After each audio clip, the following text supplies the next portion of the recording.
നമസ്തേ. കഥകളതി സാഗരത്തിലേക്ക് സ്വാഗതം. ഇന്നത്തെ കഥ ഒരു രാജാവിൻ്റെ കഥയാണ് കേട്ടോ. അത് രാജാവിൻ്റെ കഥ എന്ന് പറഞ്ഞാൽ രാജാവിന് തന്നെത്താനൊരു കഥയുണ്ടല്ലോ.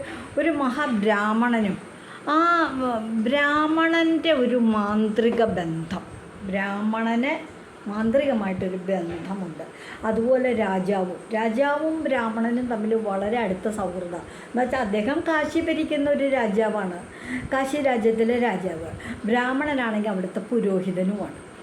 ആ പുരോഹിതൻ രാജാവുമായിട്ട് വളരെ അടുത്ത സൗഹൃദമാണ്. ഭരണകാര്യങ്ങളിലൊക്കെ സഹായിക്കും, പൗരോഹിത കാര്യങ്ങളൊക്കെ ചെയ്യും. അങ്ങനെയൊക്കെ ആയിരുന്നു കഥ.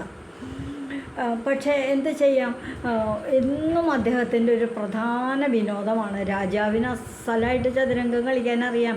രാജകീയമായ ഒരു വിനോദമാണല്ലോ ചൂതുകളി, ചതുരംഗം കളിക്കുക. ഇന്ന് ചൂതുകളി എന്ന് പറയും, ചതുരംഗം കളി എന്ന് പറയും. 4 കരുക്കളെ വെച്ച് കാലാൾപ്പട, കുതിരപ്പട, ആനപ്പട, രഥം അങ്ങനെയൊക്കെ ആയിട്ടുള്ള ഒരു ചതുരംഗപ്പടയെ നയിച്ചുകൊണ്ടുള്ള കളിയാണിത്. 64 ചതുരങ്ങളിലൊക്കെയുള്ള, ഇപ്പോഴത്തെ ഭാഷയിൽ പറയുകയാണെങ്കിൽ ചെസ്സ് തന്നെ. ഈ പുരോഹിതന് നല്ല സമർത്ഥനാണ്. അദ്ദേഹം വളരെ ജ്ഞാനമൊക്കെ സമ്പാദിച്ചിട്ടുള്ള ആളാണ്, പണ്ഡിതനാണ്, സംസ്കൃത പണ്ഡിതനാണ്. ഇതൊക്കെയാണെങ്കിലും രാജാവുമായിട്ട് എപ്പോൾ ചൂത് കളിക്കുകയാണെങ്കിലും ആ ചൂത് കളിയിൽ അല്ലെങ്കിൽ ചതുരംഗം കളിയിൽ തോൽക്കുന്നത് പുരോഹിതനായിരിക്കും. അപ്പോൾ ഇദ്ദേഹം ഇങ്ങനെ ആലോചിക്കും, ഇത് എന്തൊരു കഥയാണ്, എല്ലാ കാര്യത്തിലും വളരെ രാജാവിനേക്കാൾ സമർത്ഥനാണല്ലോ ഞാൻ, എനിക്ക് എന്ത് കാര്യം പറയാത്തത്. പക്ഷേ എങ്ങനെ നോക്കിയാലും എല്ലാ തവണ കളിക്കുന്നത് രാജാവ് ജയിക്കും. പക്ഷേ കളിച്ചുകൊണ്ടിരിക്കുമ്പോൾ രാജാവ് ഒരു ശ്ലോകം ചൊല്ലാറുണ്ട് കേട്ടോ. അത് ബ്രാഹ്മണൻ ശ്രദ്ധിക്കാറുണ്ട്. ആ ശ്ലോകത്തിൻ്റെ അർത്ഥം എന്താണെന്നറിയാമോ? നദികളങ്ങനെ പിരിഞ്ഞൊഴുകും, അത് പ്രകൃതി നിയമമാണ്. ശരിയാണല്ലോ.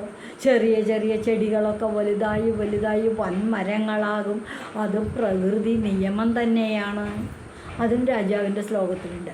അടുത്ത വരിയാണ്, അവസരം കിട്ടിയാൽ ഏതൊരു സ്ത്രീകളെയും ജാര സമ്പർക്കം പുലർത്തും. അതൊരു സത്യമാണെന്ന് പറഞ്ഞാൽ എല്ലാ സ്ത്രീകളെയും അടച്ചു പറയുന്ന ഒരു ആരോപണമല്ലേ ജാരസംസർഗം. അവസരമൊത്താൽ ഏത് സ്ത്രീകളും ജാരസംസർഗം നടത്തും. ഇങ്ങനെ കുറേ തത്വങ്ങൾ ഉതകുന്ന ഈ ശ്ലോകം. അപ്പോൾ അതിൽ ഈ ജാരസംസർഗം ഏത് സ്ത്രീകൾക്കും ഉണ്ടാകും എന്നുള്ള തത്വത്തോട് ബ്രാഹ്മണന് ഉള്ളാലെ തോന്നി, ഇതിൻ്റെ പൊരുൾ തോന്നി. ജാരസംസർഗമില്ലാത്ത ഒരു സ്ത്രീ വീട്ടിലുണ്ടെങ്കിൽ ആ പ്രകൃതി അങ്ങനെയുള്ള അതിനെ എല്ലാവിധ അനുകൂലം വന്നാലും അതിനെ എല്ലാം എതിർത്തുകൊണ്ട്, അതിനെ എല്ലാം തകർത്തുകൊണ്ട് തൻ്റെ ചാരിത്രം സംരക്ഷിക്കുന്ന ഒരു സ്ത്രീ വീട്ടിലുണ്ടെങ്കിൽ തീർച്ചയായിട്ടും ആ വീട്ടിലെ ഗൃഹനാഥൻ എവിടെയും വിജയിക്കും. അപ്പോൾ രാജാവിൻ്റെ വിജയത്തിൻ്റെ കാരണം രാജ്ഞി വളരെ സത്യസന്ധമായിട്ട് ജീവിക്കുന്ന സ്ത്രീ ആയതുകൊണ്ടാണ്.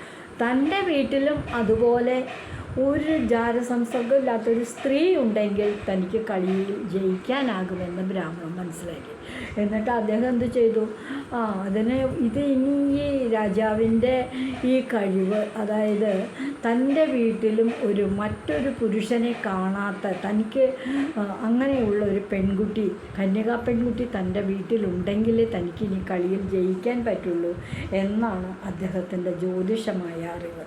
അദ്ദേഹം അതിനു വേണ്ടി ശ്രമിച്ചു. വളരെ ദരിദ്രമായി രാജാവിൻ്റെ അടുത്ത് നിന്ന് തോറ്റു കഴിഞ്ഞിട്ട് പല വിധത്തിലുള്ള സമ്പത്തുകളും, രാജാവ് ഒരുപാട് സമ്പത്ത് പലരോടും വാങ്ങിക്കുന്നുണ്ട്. അതൊക്കെ കളിയിൽ ജയിച്ചുകൊണ്ടാണ്. ഇങ്ങനെയൊക്കെയാണ്.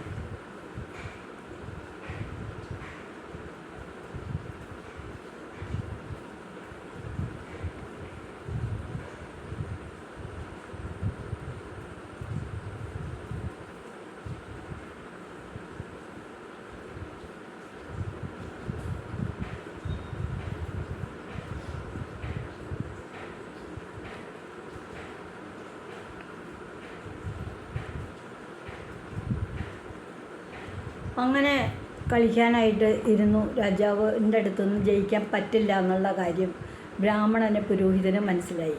അദ്ദേഹം അവിടെ നിന്ന് ഇറങ്ങി പുറപ്പെട്ടു. തൻ്റെ വീട്ടിലും കന്യകയായ ഒരു പെൺകുട്ടി, മറ്റൊരു പുരുഷനെ കാണുക പോലും ചെയ്യാത്തൊരു പെൺകുട്ടിയെ വളർത്തി കന്യകയാക്കി തൻ്റെ കൂടെ നിർത്തണം. എന്നിട്ട് രാജാവിൻ്റെ അടുത്ത് പോയി ഇനി മത്സരിക്കാം എന്ന് കരുതി ബ്രാഹ്മണൻ പുരോഹിതൻ നാട്ടിൽ കൂടെ പോയി നടന്നു. വളരെ ദരിദ്രയായ ഒരു സ്ത്രീയെ, പ്രസവത്തോടടുത്തിരിക്കുന്ന ഒരു സ്ത്രീയെ കണ്ടു. അപ്പോൾ പറഞ്ഞു, ഞാൻ ഇഷ്ടംപോലെ സമ്പത്ത് തരാം നിങ്ങൾക്ക്, പക്ഷേ നിങ്ങൾ പ്രസവിക്കുന്നത് ഒരു പെൺകുട്ടിയാകും എന്ന് ഞാനിപ്പോൾ പ്രവചിക്കുകയാണ്.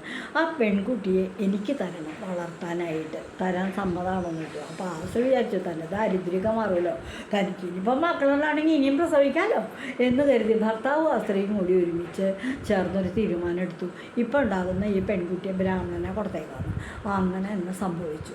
ആ സ്ത്രീ പ്രസവിച്ചു, പെൺകുട്ടിയെ ബ്രാഹ്മണന് കൊടുത്തു. അദ്ദേഹം തൻ്റെ ഭവനത്തിൽ കൊണ്ടുപോയി വളരെ രാജകുമാരിയെപ്പോലെ, മകളെപ്പോലെ ആ കുട്ടിയെ വളർത്തി.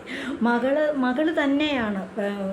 അങ്ങനെ കുട്ടിയെ പരിചരിക്കാനായിട്ട് സ്ത്രീകളാണ്, എല്ലാവിധ അറിവും കാര്യങ്ങളൊക്കെ പറഞ്ഞു കൊടുക്കാനൊക്കെ മായമാരായിട്ട് അമ്മമാരായിട്ടുണ്ട്.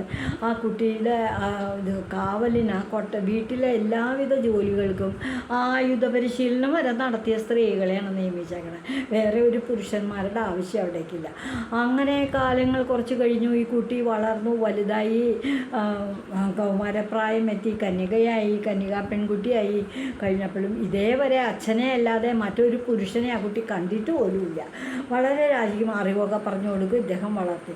ഒക്കെ കഴിഞ്ഞ് ആ കുട്ടി യൗവനയുക്തയായി എന്ന് കണ്ടപ്പോൾ ഈ പുരോഹിതൻ വീണ്ടും രാജകുടുംബത്തിൽ പോയിട്ട് രാജകൊട്ടാരത്തിൽ ചെന്ന് രാജാവിനെ വെല്ലുവിളിച്ചു.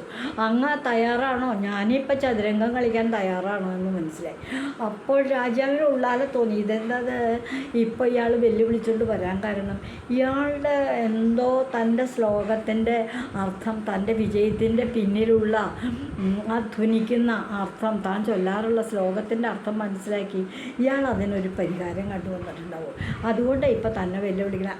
എന്തായാലും കളിക്കാൻ നോക്കാം. അയാൾ വിചാരിക്കുന്ന പോലെ അയാളുടെ വീട്ടിൽ ഒരു പക്ഷേ ഒരു കന്യകാ പെൺകുട്ടി ഉണ്ടായിരിക്കാം. ഒരു ജാരബന്ധത്തിലൊന്നും പെടാത്ത ഒരു പെൺകുട്ടി, ഒരു സ്ത്രീരത്നം ഉണ്ടായിരിക്കാം. നോക്കാലോ എന്ന് കരുതി. അതേപോലെ തന്നെ രാജാവും പുരോഹിതനും കളിക്കാനിരുന്നു, മറ്റുള്ളവരൊക്കെ കാണാനിരുന്നു. കളിയാങ്കട്ട് തുടങ്ങിയില്ലേ. കളി തുടങ്ങിയപ്പോൾ രണ്ടുപേർക്ക് ആവേശമായി. രാജാവിനും ആവേശമായി, പുരോഹിതനും ആവേശമായി. അദ്ദേഹം ബ്രാഹ്മണനും കളിച്ചു, നല്ല കളി കളിച്ചു. എന്തിനു പറഞ്ഞു? രാജാവ് അങ്ങോട്ട് തോറ്റു തുടങ്ങി. പണ്ട് തൻ്റെ കയ്യിൽ നിന്നും അങ്ങോട്ട് കളിച്ച് ജയിച്ച് മേടിച്ച സമ്പത്ത് മുഴുവൻ എന്ന് മാത്രമല്ല, കുറേ കൂടെ കൂടുതലും ബ്രാഹ്മണൻ ഇങ്ങോട്ട് കളിച്ച് ജയിച്ച് തയ്യാറായി. വാങ്ങിച്ചെടുത്തപ്പോൾ ബ്രാഹ്മണനും കാര്യം മനസ്സിലായി. ഇപ്പം എങ്ങനെ ഇരിക്കണമെന്ന് വിചാരിച്ച് വിജയ ശ്രീലാളിതനായിട്ട് അദ്ദേഹം തൻ്റെ ഭവനത്തിൽ പോയി പൂർവാധികം മകളെ വളരെ കാര്യതയോടുകൂടി ശുശ്രൂഷിച്ചതായി. പക്ഷേ ബ്രാഹ്മണൻ ഈ സമ്പത്തൊക്കെ നേടിയെടുത്ത് ജയിച്ച് പോയെങ്കിലും രാജാവ് വെറുതെ ഇരുന്നില്ല. രാജാവിന് മനസ്സിലായി, തൻ്റെ ശ്ലോകത്തിൻ്റെ അർത്ഥം മനസ്സിലാക്കി ഇയാളെ ഏതോ ഒരു പെൺകുട്ടിയെ കൊണ്ടുവന്ന് തൻ്റെ കുടുംബത്തിൽ ജാരസംസർഗം ഇല്ലാതെ വളർത്തുന്നുണ്ട്. ആ കുട്ടിയുടെ ജാരസംസർഗമില്ലായ്മ ആ കുലധർമ്മമാണ് ഈ വിജയത്തിൻ്റെ പുറകിലെന്ന് മനസ്സിലാക്കി ഉടൻ തന്നെ ജാരന്മാരെ വിട്ടു. എന്നിട്ട് പറഞ്ഞു, കൊള്ളാവുന്ന ഒരു യുവാവിന് ഒരു കരാറിലെത്തി. താൻ ആ ബ്രാഹ്മണൻ്റെ ഭവനത്തിൽ പോയി അദ്ദേഹത്തിൻ്റെ വീട്ടിൽ ഒരു സ്ത്രീയുണ്ട്, ആ സ്ത്രീയെ കളങ്കപ്പെടുത്തണം.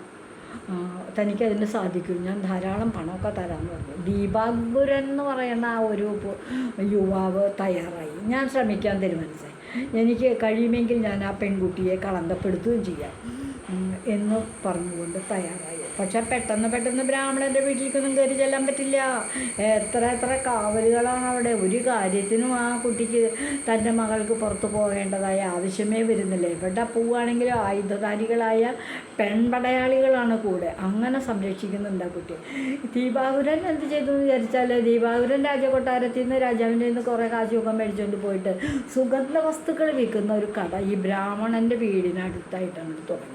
കട തുടങ്ങി. ധാരാളം കുങ്കുമമുണ്ട് അവിടെ, പനിനീരുണ്ട് അവിടെ, സുഗന്ധദ്രവ്യങ്ങൾ, ചന്ദനം, രക്തചന്ദനം, ഗോപീചന്ദനം, അങ്ങനെയുള്ള പല കുറിക്കൂട്ടുകൾ, അങ്ങനെ ഉള്ള വസ്തുക്കളൊക്കെ വിൽക്കുന്ന ഒരു ഇതായി കട തുടങ്ങി. പലരും വരുന്നു, വാങ്ങിക്കുന്നു. അവരുടെ സുഗന്ധ വസ്തുക്കളൊക്കെ കൊണ്ടുപോയി കർപ്പൂരം, ചന്ദനത്തിരി ആദ്യമായതൊക്കെ വാങ്ങിച്ചുകൊണ്ട് പോകണു, ഉപയോഗിക്കണം. അങ്ങനെയൊക്കെ അങ്ങനെയായിരിക്കുമ്പോൾ അദ്ദേഹം അവിടെ നിന്ന് അവിടെ വാങ്ങിക്കാൻ വരുന്ന പലരിൽ നിന്ന് സംസാരിച്ച് ഈ ബ്രാഹ്മണൻ്റെ വീട്ടിലത്തെ സ്ഥിതി വിവരങ്ങളൊക്കെ മനസ്സിലാക്കുകയാണ്. അവിടെ അതിസുന്ദരിയായ അദ്ദേഹത്തിൻ്റെ മകളുണ്ട്. മകളെ സംരക്ഷിക്കാനായിട്ട് കുറച്ച് പ്രായം കൂടിയ വൃദ്ധയായ ഒരു സ്ത്രീയാണ് അമ്മയുടെ സ്ഥാനത്ത് നിന്ന് ആ കുട്ടിയെ സംരക്ഷിക്കുന്നത്. എല്ലാ ജോലിക്കാൾക്കാരുണ്ട്, എല്ലാം നല്ല സമ്പത്തുള്ള ഭവനമാണ്. അദ്ദേഹം ഈ കുട്ടിയെ ജീവന് തുല്യം സ്നേഹിക്കുന്നുണ്ട്. ഈ വൃദ്ധമാതാവല്ലാതെ മറ്റൊരൊറ്റ ആൾക്കും ഈ പെൺകുട്ടിയുമായിട്ട് നേരിട്ട് യാതൊരുവിധ ബന്ധങ്ങളുമില്ല. കാണാനോ ഇതാവില്ല. വളരെ അപൂർവമായി ചില ദാസികളൊക്കെ ആ കുട്ടിക്കുള്ള വസ്ത്രങ്ങൾ ധരിക്കാനുള്ളത് കൊണ്ടു കൊടുക്കും, പൂമാലകളൊക്കെ കെട്ടിക്കൊണ്ട് കൊടുക്കും, സുഗന്ധ വസ്തുക്കളൊക്കെ എന്തെങ്കിലും ഉണ്ടെങ്കിൽ ആ കുട്ടിയെ ഒരുക്കാൻ, കുളി കഴിഞ്ഞിട്ട് ഒരുക്കാനൊക്കെ ആയിട്ടായിരിക്കും. ക്ഷേത്രത്തിൽ പോകുമ്പോൾ കൂടെ പോവും. അങ്ങനെയൊക്കെ ഉള്ളവർ കുറച്ച് പേര് മാത്രം ഉണ്ട്. ആയുധധാരികളായാലും ഈ കുട്ടിയെ ആർക്കും തന്നെ കാണാൻ പറ്റില്ല. പ്രത്യേകം അറയ്ക്കുള്ളിലാണ്, കൊട്ടാരത്തിലാണ് ആ കുട്ടിയുടെ വാസം. അങ്ങനെ മനസ്സിലാക്കി. അപ്പോൾ അവരാണ് നേരിട്ട് ചെന്നിട്ട് ഒരു ദിവസം ഈ സ്ത്രീയെ കാണാനായിട്ട് ഇടവന്നു. അപ്പോൾ ഒരാൾ കടയിൽ വരുന്നൊരു പരിചാരകൻ പറഞ്ഞു, അങ്ങേക്കറിയാമോ യജമാനെ, ഇതാ പോകുന്നത് ആ വൃദ്ധമാതാവാണ്, ബ്രാഹ്മണൻ്റെ വീട്ടിൽ ആ കുട്ടിയെ പരിചരിക്കുന്ന വൃദ്ധമാതാവാണ് എന്ന് പറഞ്ഞു. അതെയോ, അങ്ങനെയാണോ എന്ന് ശരി. അന്ന് കാത്തു നിന്നു. അവരെവിടേക്കാണ് പോണേ എന്താണെന്നൊക്കെ പോയി പുറകെ ദൂതനെ വീട്ടിൽ പരിശോധിച്ച് മനസ്സിലാക്കി. പിന്നെ അവിടുന്ന് 2 ദിവസം കഴിഞ്ഞ് അവർ വീണ്ടും പോകണുണ്ട്. അപ്പോൾ ദീപാങ്കുരൻ നേരിട്ട് ചെന്ന് കാൽക്കൽ വീണ് കാല് തൊട്ട് നമസ്കരിച്ചു. അമ്മേ നമസ്കാരം എന്ന് പറഞ്ഞു. അപ്പോൾ മാതാവ് എന്ത് വിചാരിച്ചു, അയ്യോ ഇതാരത്, തൻ്റെ നേരെ ഇതുവരെ ഞാൻ കാണാത്ത ഒരാൾ വന്ന് എന്നെ നമസ്കരിച്ച് അമ്മേന്ന് വിളിക്കണത്, എൻ്റെ മകനെ നീ ആരാന്ന് എനിക്ക് മനസ്സിലായില്ലല്ലോ എന്ന് പറഞ്ഞു.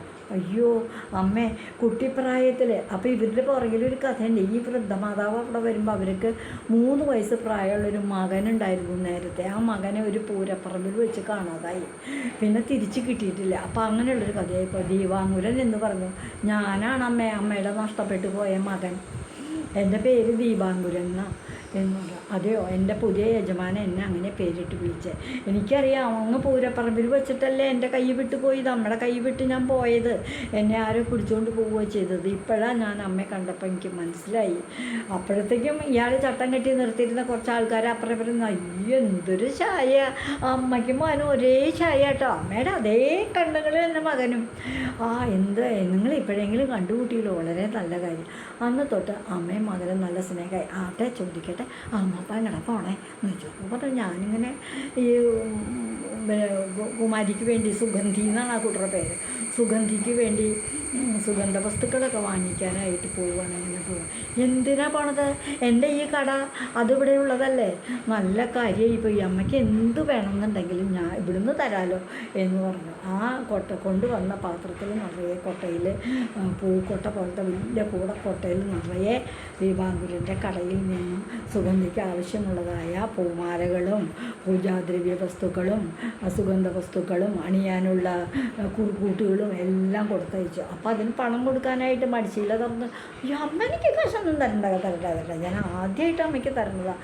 അമ്മ കൊണ്ടുപോയി മകൾക്ക് കൊടുക്കും, ആ കുട്ടി ഇഷ്ടാനുസരണം ഉപയോഗിച്ചോട്ടെ, ആ കുട്ടിക്ക് വേണ്ടി ചിലവാക്കുന്ന ഒന്നും തന്നെ എനിക്കൊരു നഷ്ടമേയല്ല എന്നൊക്കെ നല്ല വാക്ക് പറഞ്ഞ് പണമൊന്നും മേടിക്കാതെ വൃദ്ധമാതാവിനെ തിരിച്ച് ബ്രാഹ്മണ ഗ്രഹത്തിലേക്ക് പറഞ്ഞയച്ചു.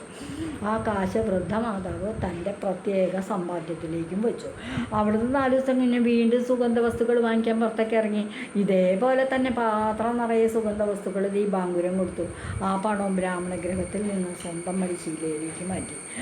അങ്ങനെ പല ദിവസമായി കഴിഞ്ഞപ്പോൾ, പല ദിവസം ഇങ്ങനെ ഇതായി കഴിഞ്ഞപ്പോൾ ഈ അമ്മ പറഞ്ഞതനുസരിച്ച് ഈ പെൺകുട്ടിയുടെ സൗന്ദര്യത്തെ പറ്റി ഇങ്ങനെ പറഞ്ഞിച്ച് കേൾക്കുക. അപ്പം അമ്മ എനിക്ക് വല്ലാത്ത മോഹം തോന്നണം, ആ കുട്ടി ഒന്ന് കാണുന്നു, ആ സുഗന്ധി ഒന്ന് എനിക്ക് കാണാൻ പറ്റുമോ?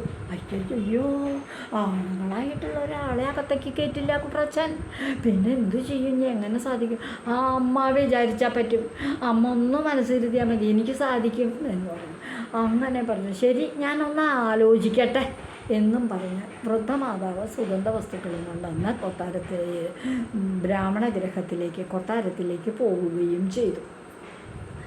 അവിടെ ചെന്നിട്ട് സുഗന്ധിയോട് ഇങ്ങനെ പതുക്കെ വർത്താനം പറഞ്ഞു. എൻ്റെ ഒരു മകനുണ്ട്, 3 വയസ്സിൽ കാണാതെ പോയ മകനാണ്. പക്ഷെ അവന് ഈയിടെ ഞാൻ കണ്ടു കിട്ടി. അവനിവിടെ തൊട്ട് താഴെ സുഗന്ധ വസ്തുക്കൾ വിൽക്കുന്ന കടയുണ്ട്. ഇന്ന് പ്രത്യേകമായിട്ട് കുറേ സുഗന്ധ വസ്തുക്കൾ തന്നേച്ചേക്കാം, നിനക്ക് വേണ്ടിയാണ് തന്നേച്ചേക്കണത്. എൻ്റെ മകന് നിന്നെ എന്തൊരു സ്നേഹമാണെന്നോ. അപ്പോൾ സുഗന്ധി വിചാരിച്ചു, എന്നെ ഇങ്ങനെ സ്നേഹമാവണേ, കണ്ടിട്ട് പോലും ഇല്ലല്ലോ ഞങ്ങൾ തമ്മിൽ കണ്ടിട്ടില്ല. കാണുമൊന്നും വേണ്ട, ഞാൻ പറഞ്ഞ് കേട്ട് നിൻ്റെ സൗന്ദര്യത്തിൽ അവന് വേറെ ഒരു ആഗ്രഹമില്ല, നിന്നെ ഒന്നങ്ങോട്ട് കണ്ടാൽ മതി, അതാ പറയണേന്ന് പറഞ്ഞു. അതിലിപ്പോൾ എന്താ മോളെ ഒരു വഴി, എങ്ങനെയാണെന്നു അത് അമ്മ എങ്ങനെയെങ്കിലും രഹസ്യമായിട്ട് ആ അമ്മയുടെ മകനെ ഇവിടേക്കും ഈ മുറിയിലേക്ക് കൊണ്ടുവരും, ഈ അറയിലേക്ക് കൊണ്ടുവരും. അല്ലാതെ കണ്ട് ഞാൻ എങ്ങനെയാണ് കാണണേ, ഞാൻ നോക്കിയിട്ട് വേറെ വഴികളൊന്നും കാണാനില്ല. ഞാൻ ആലോചിക്കട്ടെ എന്ന് പറഞ്ഞ് മാതാവും മകളും കൂടി പരസ്പരം ആലോചിക്കാനായിട്ട് തുടങ്ങി. ഏത് വിധത്തിൽ നമുക്ക് ദീപാങ്കുരനെ അങ്ങ് കൊണ്ടെത്തിക്കാൻ പറ്റും എന്നുള്ള ആലോചനയിലായി. ഈ കഥയുടെ, അതായത് മാന്ത്രിക ബന്ധം, ബ്രാഹ്മണൻ്റെ മാന്ത്രിക ബന്ധം എന്നാണ് ഈ കഥയുടെ പേര്. ആ കഥയുടെ ബ്രാഹ്മണൻ്റെ മാന്ത്രിക ബന്ധനം എന്ന് പറയുന്ന കഥയുടെ 1-ാം ഭാഗമാണ് ഞാനിപ്പോൾ പറഞ്ഞത്. ഈ കഥ നിങ്ങൾ കുട്ടികളെ പറഞ്ഞു കേൾപ്പിക്കും. ഇത് ധാർമ്മിക ബോധമുള്ളൊരു കഥയാണ്. ഈ ചാനൽ കഥകളതിസാഗരം. ഇതെൻ്റെ ചാനലാണ്, ഞാൻ മാലതി വാര്യർ. ഇത് സബ്സ്ക്രൈബ് ചെയ്തിട്ടുണ്ടാവും നിങ്ങളുടെ സുഹൃത്തുക്കളെയും ബന്ധുക്കളെയും അയൽപ്പക്കക്കാരെയും ഒക്കെ ഈ ചാനൽ സബ്സ്ക്രൈബ് ചെയ്യാൻ പ്രേരിപ്പിക്കും. കഥകൾ കേൾക്കും. ഇതുവഴി വന്നാലും ഇത്തിരി നേരമിരുന്നാലും കഥകൾ കേട്ടാലും കളിയായി പറയും കഥയാണേ, കാര്യം പറയും കഥയാണേ. നന്ദി.